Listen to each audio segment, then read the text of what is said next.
Hello, my name is Brant Hunt. My channel is Discerning What is True. I'm on Facebook, I'm on YouTube, and also Odyssey. My talk tonight is going to be a reading from Dr. John Coleman, dealing with the subject of diplomacy by deception. And this will be chapter, I think it's chapter 6. It is, and it's going to be dealing with his specialty, Tavistock and Operation Research Undeclared War. Hope you guys are doing well tonight. Hope that this will, what I share with you, will give to those eyes to see and ears to hear in what Mr. Dr. John Coleman tried to relay to us to warn us about the future. Okay, here we go. Again, like I said, the chapter is Tavistock and Operation Research Undeclared War. The founder for Tavistock Institute for Human Relations was John Rawlings Rees, which I've already shared a book with Eustace Mullins when he talks about Tavistock also. Eustace Mullins goes into a lot of research also with Tavistock. Basically, if you can get any books that are by Eustace Mullins or by John Coleman, they're well worth it. So here we go. Hope you enjoy and hope you learn some things here. So anyway, the founder for the Tavistock Institute for Human Relations was John Rawlings Rees, was to perfect a system that would subvert and then control the thinking of human beings so that they could be channeled in any direction so desired by the Committee of 300, also known as the Olympians. It must be said that to do this, one must introduce a automated mentality into bulk of the target population. This is an objective way with very far-reaching implications nationally and internationally. So this is an idea. What he's saying simply is to be able to control mankind in the future. Again, John Rawlings Rees was in England. The key was simply this is in the early 1900s. So this has been going on for over 120 years, folks. We need to be aware of what's going on because most of what we do is not in alignment to what we should be doing or know. The end result of Rees's objectives were and remain control of all human life, its destruction when deemed desirable, whether it be through mass genocide or mass suicide or slavery.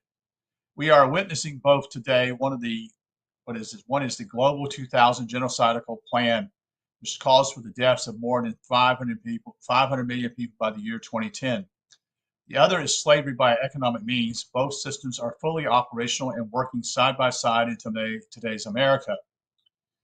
Rees began, and this is not just in America, folks, this is elsewhere. So Rees began his Tavistock experiments in 1921. When I said early 1900s, yes, Tavistock was not yet available. It was actually being done at other facilities, but they put it all together in 1921. It soon became clear to him that his system could be applied both domestically and militarily. Rees said that the solution of the problem he foresaw needed a ruthless approach without concerns for religious or moral values. It'd be interesting if someone could do a biography of Mr. Rees. He later added another area to his list, that of nationalism. Rees is known to have studied the work of 9 unknown men, as referred to in 1860 by the French writer. I'll just spell it to you: Jacolliot. I've never heard of the guy. Among Jacolliot, I'm going to say Jacolliot, could be wrong. Remarks were that 9 unknown men knew about the liberation of energy, sterilization by radiation, propaganda, psychological warfare, all of which were absolutely unheard of in that century. Jacolliot said that the technique of psychological warfare was the most dangerous of all sciences in molding mass opinion because it would enable anyone to govern the whole world. This statement was made in the year 1860. So I'm going to make a note of this particular guy. I've never heard of him, so this is all new to me. So let's continue. When it became obvious that the British politicians were bent on solving the country's economic problems by means of another war, Rees was given 80,000 British Army recruits to use as guinea pigs. Operation Research was the name given to his project, and basically it was designed to develop a methodology, that is logistics and military management, that would make the best use of limited military resources, that is on the sea, on the air, and in the land defense systems against Britain's foreign enemies. It's interesting at that time, Britain didn't have any foreign enemies. They created them. It's a fabric of their own thinking. Thus, the original program was a military management one. But by 1946, Rees had developed Operation Research to the point that it could be applied in civilian management programs. Rees had arrived insofar as social engineering was concerned, but his work is concealed in top secret files at Tavistock. Technically, the Rees Tavistock manual, which I have a copy, is a full declaration of war against the civilian population of any target country. So this is what he shared. He is, again, Dr. John Coleman once worked for Tavistock. Apparently he had the manual in what they were going to do. So, he's a marked man in some ways too, what he was sharing. You see what I'm saying?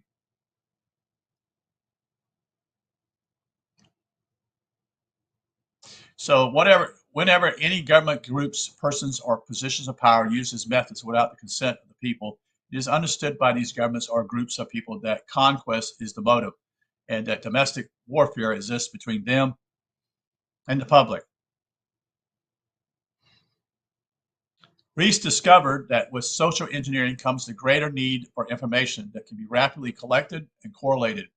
One of the earlier statements attributed to Rees was that it was necessary to stay ahead of society and predict its moves by engineering situations. A big breakthrough for Rees and his social tinkering came with the discovery of the linear programming by George B. Danzig, D-A-N-Z-I-G, in 1947. This came at a time when Rees was engaged in a war with the American nation, a war which is still going, and which was greatly facilitated by the invention of the transistor by Bardeen, Brittain, and Shockley in 1948. Yeah, this is the invention of the transistor, I'm assuming, which will be used in the transistor radio. But that's another point. Enter the Rockefellers, who gave a huge grant to Tavistock to enable Rees to press ahead with the study of American economy using Operation Research methods. Simultaneously, the Rockefeller Foundation gave Harvard University a 4-year grant to create its own American economic model.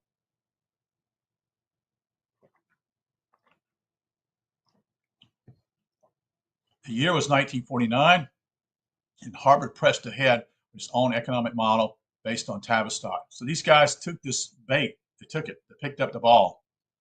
The only stipulation that Rees made as a condition of his cooperation with Harvard was that Tavistock methods be followed throughout.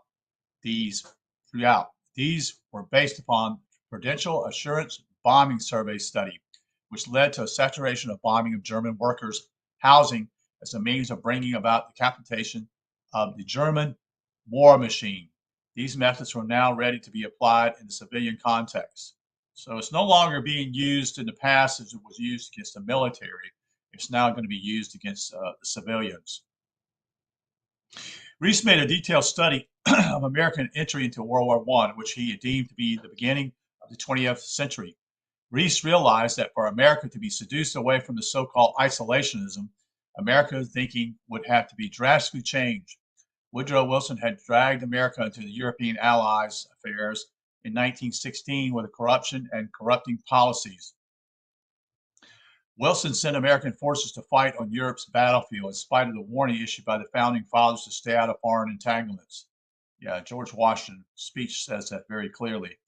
The Committee of 300 was determined to keep the United States engaged or entangled in European and indeed world affairs forever after. That's why we're in that situation right now with the situation going on with Ukraine. That's why the United States is the major cog in this whole thing with Europe. You see, because Europe itself doesn't provide all the fighting men. It's the Americans that provide all the fighting men for NATO. because that great evil called communism, you see. And so NATO, North Atlantic Treaty Organization. So England does very little of the money put out for this. So does all the other countries involved. You'll see that the United States is always the one who is sending its troops, its young men, to fight over there on foreign wars, which is ridiculous. Wilson did not change Europe, but Europe changed America. The banishing of power politics, which is what Wilson thought he could do, was not possible because power is politics and politics is economic power. Yeah, it's all based upon, if you want to be free, you have to have economic stability, meaning you have to have economic freedom in order to have what we call a free society. If you don't have economic freedom, you don't have political freedom or any kind of freedom, period. That's just a ground rock for belief, understanding what political science is all about. This has been so since the earliest recorded history of politics. Those are the city-states of Sumer, S-U-M-E-R, and Akkad, A-K-K-A-D, 5,000 years ago, right down to Hitler and USSR. Economics is only an extension of a national energy system, but that system, the elitists have always said, belongs under their control. In order for an economy to be under the control of an elite body, it has to be an economy that is predictable and totally manipulable. This is what the Harvard model set out to accomplish, backed by the social dynamics of Rees operational research. Rees had discovered that to achieve total predictability in population groups, the elements of society had to be brought under control under a yoke of slavery and dispossessed of the means of discovering their predicament, so that not knowing how to unite or a joint defense, they would not know where to turn for help. Yeah, that's what's occurring right now, folks, right here in this country, as they are destroying America and also Europe. And very few people have the means and the knowledge of actually how do we circle the wagon, or how do we go, on a defense measure, or how do we go on the offensive. That Tavistock methodologies at work can be found everywhere in the United States. People not knowing where to turn to understand the predicament they find themselves in turn to the worst place of all for supposed help, the government. Yeah, that's the last place you want to go, folks. The Harvard Economic Research Project, which began in '48, embodied all the Rees's principles, which in turn came out of the Prudential Bombing Survey and Operation Research. By joining forces, the elite felt that a means of controlling a nation's economy and the population were now available with the coming of the computer age, both a blessing and a terrible curse for mankind. All science is only a means to an end, and man is knowledge, that is the information, which ends in control. Who the beneficiaries of that control was decided by the Committee of 300 and its antecedents 300 years ago. The war waged against the American people by the Tavistock is now 47 years old. Well, now it's more than that, folks. It's now 72 years. Actually, more than that, 74 years running. As energy is the key to all life on this planet, through diplomacy, by deception, and outright strong arm methods, the committee has gained control of most energy resources. Correct. Especially oil. The committee, by deception and dissimulating, has also gained control of social energy, which is expressed in economic terms, provided that the ordinary citizen could be kept ignorant of the real economic methods of bookkeeping, then their citizens would be doomed to lead a life of economic slavery. This is what has happened. We, the people, gave our consent to the economic controllers of our lives, became slaves of the elites. As Rees once said, people who will not use their intellectual knowledge have no better rights than the dumb animals who have no intelligence at all. Economic slavery is essentially if good order is to be maintained and the ruling class may enjoy the fruits produced by slave labor. So this is making it easier for those the power brokers. And it's coming out very clearly now who the power brokers are, you see. It has to be revealed in some way. Again, I say the veil has to come down. But the key is simply, are we going to be aware of it happening? Rees and his team of social scientists and social engineers went to work on the American public by learning first and understanding and then attacking the social energy, that is the economics, and the mental and physical weakness of the nation. Yes. Earlier, I said that the computer is both a blessing and a curse for mankind. On the positive side, there are many emerging economists who, through their use of computers, are starting to wake up to the fact that the Harvard model is a blueprint for economic slavery. If this new breed of economic program can get its message out to the American people fast enough, the new world order, that is, their slavery, can still be stopped. This is where diplomacy by deception plays such a vast role in subverting through the media, education, and influencing the way we think by distracting us with issues of absolutely no importance, you see, while the truly important issues are glossed over. In a major policy study meeting ordered by the Committee of 354, 300 in 1954, it was made clear to economic experts, high-ranking government officials, bankiers, and leaders of commerce and industry that the war against American people was to be stepped up. Robert McNamara was one of those who said that because peace and good order was being threatened by a out of control population, the wealth of the nation had to be moved away from the undisciplined masses and into the council of self-disciplined few. See, they're pulling the power away from those that don't want to be in control.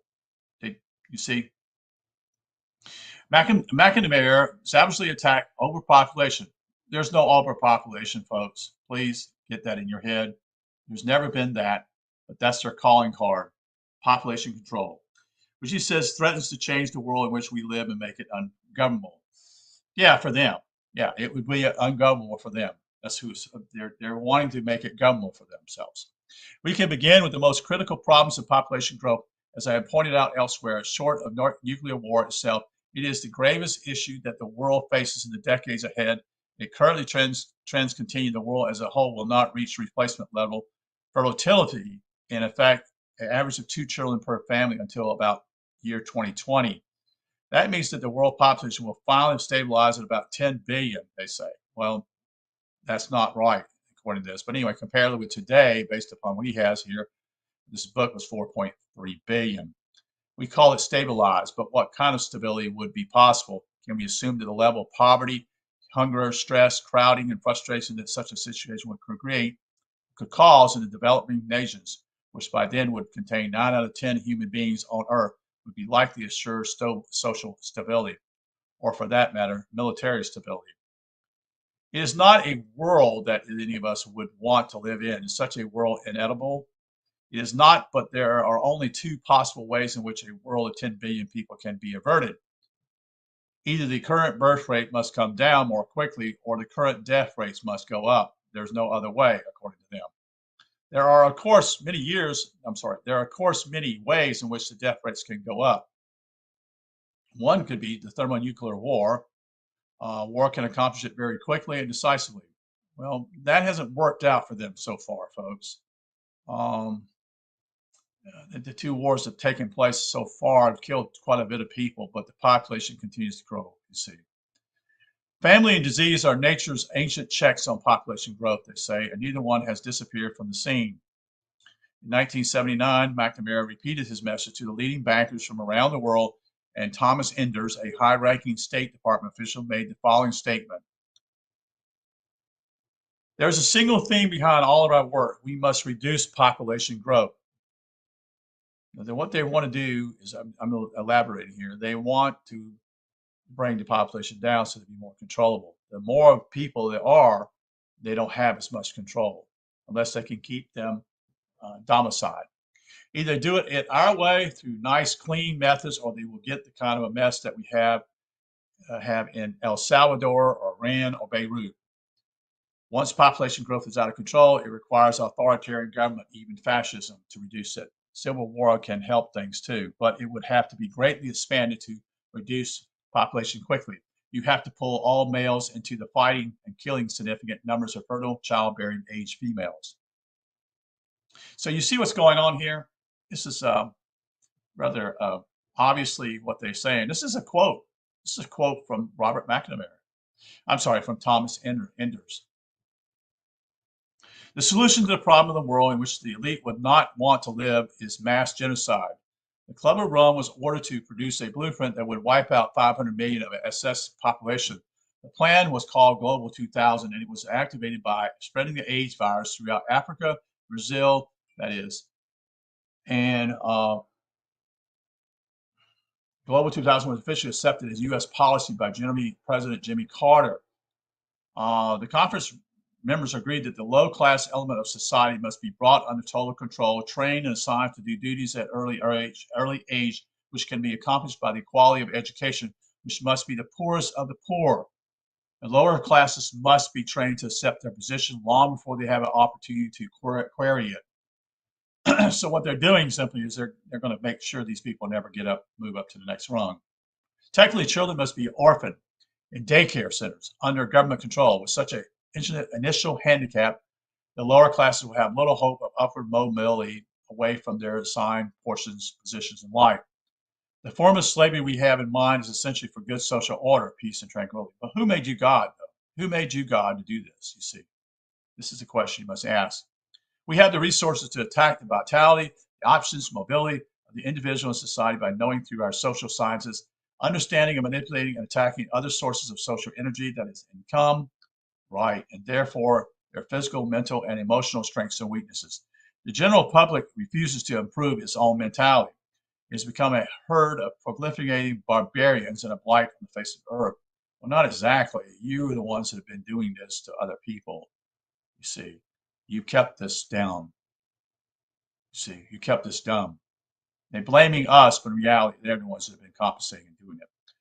By measuring the economy habits by which the sheep try to run from their problems and escape from reality via the medium of entertainment, it's absolutely possible applying operational research methods to predict the probable combination shocks, created events, which are necessary to bring about complete control and subjection of the population by subverting the economy. The strategy included the use of amplifiers, that is, advertising, and when we speak on television in the manner that a 10-year-old can relate to, then because of the suggestion made, that person will purchase that product or production impulse the next time he comes across it in the store. The balance of power the balance of power will provide the stability that the world of the 21st century is likely to achieve, rent as it will be by passionate tribalism and by such seemingly insoluble issues like that posed by mass migration from the south to the north. And from farm to city, there may be mass transfers of population such as these between Greece and Turkey, as in the aftermath of the First World War, really mass murders. It will be a time of troubles in need of a unifier, an Alexander or a Muhammad. A great change that will come about as a result of emerging conflicts between peoples who live side by side and which will, by their intensity, take primacy over their own conflicts, and that political rivalry will be within regions rather than between them. This will bring about a turning back from the global politics after a decade in which the U.S. and the Soviet Union dueled across oceans. The powers will focus on protecting themselves against forces on their frontiers or within them. The American people do not know economic science and care little about it. Hence, they are always ripe for war. They cannot avoid war, notwithstanding their religious morality, nor can they find in religion the solution to their earthly problems. They are knocked out of shape by economic experts who call shock waves that wreck budgets and buying habits. The American public is yet to realize that we control their buying habits. Wow, amazing strong government. There we have it, split up nations into tribal factions. Keep the populace struggling to make a living and concerned with regional conflicts so that they will never have an opportunity to get a clear view of what is going on, let alone challenge it. At the same time, bring about a drastic lowering of the world's population. We see this happening in the former Yugoslavia, where the country is being forced into small tribal entities. It was all split up, folks, but it was also put together. You have to remember that. After the World War II, Yugoslavia went together. And in the 1990s, it was all broken back apart. And we see it in America, where the average family has both parents working and yet cannot make ends meet. See, they're blaming us for this. You see, but it's not us that did this. We are following their patterns. We need to go back to the land. You see, these parents do not have time to pay careful attention to how they are being deceived and led into economic slavery. Of course, it's all a setup. Of course it is. Today, we observe, if we have the time, that the United States stands at the threshold of progressive dissolution as a result of Tavistot's silent control war against the American nation. The British presidency was a total disaster, and so was the Clinton presidency will be even more of a shock. This is the way the blueprint is drawn, and we the people are fast losing faith in our institutions and our abilities to remake America into what was intended to be a very far cry from what it is now. Overrun by foreign people who threaten to engulf the nation, a south-to-north invasion right here in our own country. Correct. So many people are coming from Mexico. They're changing the whole deal, folks. Why do you see, why do you see Spanish being spoken in the United States? And there are people who come here who are not even interested in changing their language, period. They've been told that, you see. So it's not forced upon these people to learn how to speak English. This is a way of destroying a country from within. Again, it's a Trojan horse. We have surrendered our real wealth for a promise of greater wealth instead of compensation in real terms. We have fallen into the toils of the Babylonian system of capitalism, which isn't capitalism at all, but an appearance of capital, as typified by currency, which in fact negative capital. This is inception and destruction. U.S. dollar has the appearance of currency, but it is in fact a token or debt and indebtedness. Currency, as we know it, will be balanced by war and genocide, which is what is happening in front of our own eyes, very eyes. Total goods and services and real capital. And currency can be printed up to this level, but not beyond it. Once currency is printed beyond the level of goods and services, it becomes destructive. Yeah, that's called inflation, folks. Subtractive forces. War is the only way to balance the system by killing those creditors, you see. Get it? You see it? You just said it, folks, right there. War is the way to balance the system by killing those creditors, which the people docilely gave up true value in exchange for inflated currency. He's telling you the secret right there in front of you, folks. When you people die, you have a trust here. I'm going off here. I'm just going to share this. Okay. You have a trust. That is your Social Security number. Okay. So you have credit. You are the credit of this country. You're not a debtor. Okay. But they've convinced you that you are a debtor. And so what happens within 10 years after the death of someone, they take the credit. They steal it from the family. Okay, so for example, if you have your mom, she passed away in 2015, and it's now 2023. You see, you have 2 more years to be able to get the credit from her trust. And if you don't, they get it. Okay, it's energy. Okay, continue. Energy, that is economics, is the key to all earthly activities. Hence the often repeated statement I have made that all wars are economic in origin. The thrust of the one world government, new world order must, of course, necessarily be to attain a monopoly of all goods and services, raw materials, and control over the manner in which economies are taught. Only in the framework can the new world order gain full control. In the United States, we are constantly helping the one world government to attain control of the world's natural resources by being tricked into giving part of our income with that purpose. It's called foreign aid. Tavistock Operation Research Project states as follows. Our research has established that the simplest mode of gaining control of people is to keep them undisciplined and in the dark of basic systems and principles, while at the same time keeping them disorganized, confused, and distracted by issues which are of relatively little importance. In addition to our less direct long-range penetration methods, this can be accomplished by a disengagement of mental activities and providing low-quality programs of public education in mathematics, logic, system designs, and economics, and by discouraging technical creativity. Yeah, it's all about keeping you from being creative. Our mode calls for emotional stimulus, increased use of amplifiers, which induce self-indulgence, whether direct, television programming or advertising. Yeah, this is what they do. They use television to commercials, all to do with the Bernays, which you use propaganda to get people to buy stuff because they felt they were being taught they were inferior. This would make you prettier, whatever it is, that type of thing. And you spend your money on things that actually are not worthy. We at Tavistock have found that the best way to accomplish the goal is through a unremitting and unrelenting emotional confrontation and attack, that is mental rape through a constant barrage of sex, violence, wars, racial strife, both in the electronic and print media. This steady diet could be called mental junk food.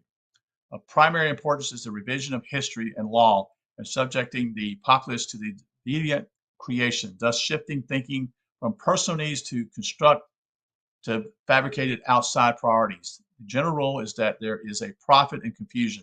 The greater the confusion, the greater the profit. One of the ways in which this can be done or accomplished is to create problems and then offer solutions.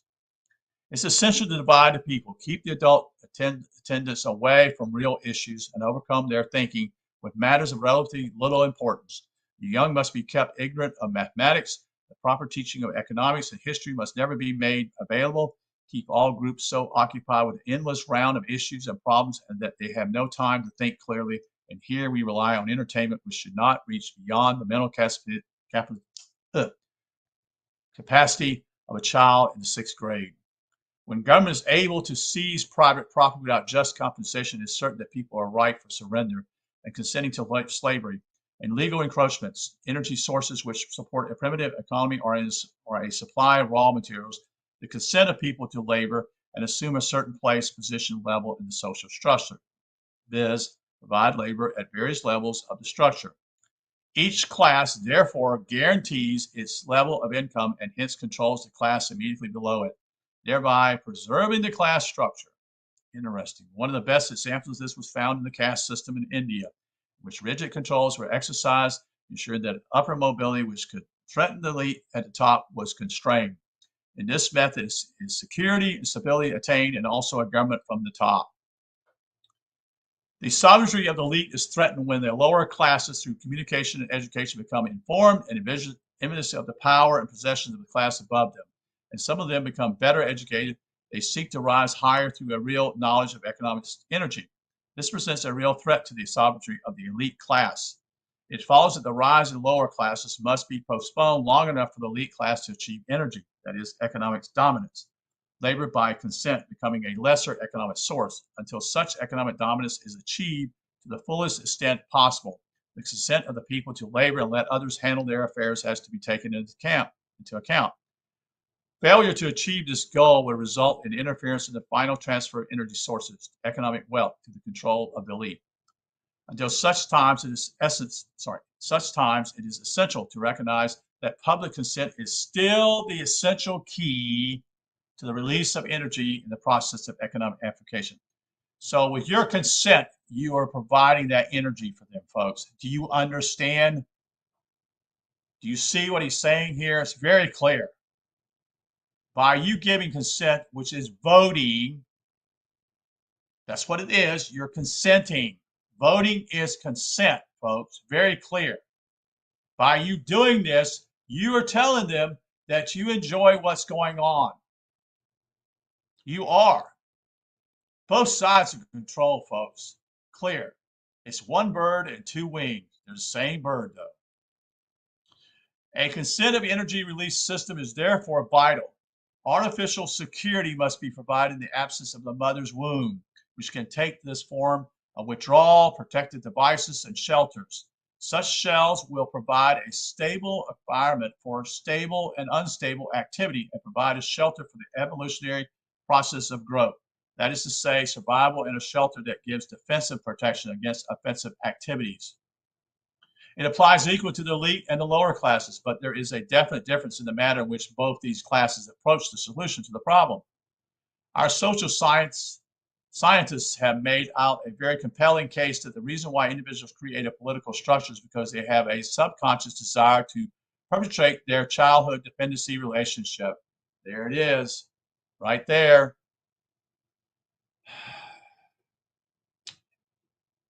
What goes on in the house, the family, is not a good family. It reciprocates, and it continues to reciprocate. And then that mother, that dad, that boy, girl, the child do the same thing that their parents do. And then it continues to reciprocate again and again and again. This is not rocket science, folks. It's not. In the simpler terms, what the subconscious longing demands is an earthly God to eliminate risk from their lives, put food on the table, and pat them on the back in a comfortable way when things didn't go their way. Demand for earthly problem solver, risk eliminator, is insoluble, which has given rise to the substitute earthly God, the politician, that is. The insoluble public demand for protection is met by promises, but the politician actually delivers little or nothing on his promises, you see. Ever present in humans is a desire to control or subdue others who disturb their daily existence. However, they are unable to cope with the moral and religious issues such as action would raise. So they give the task a professional hitman, which we collectively call politicians.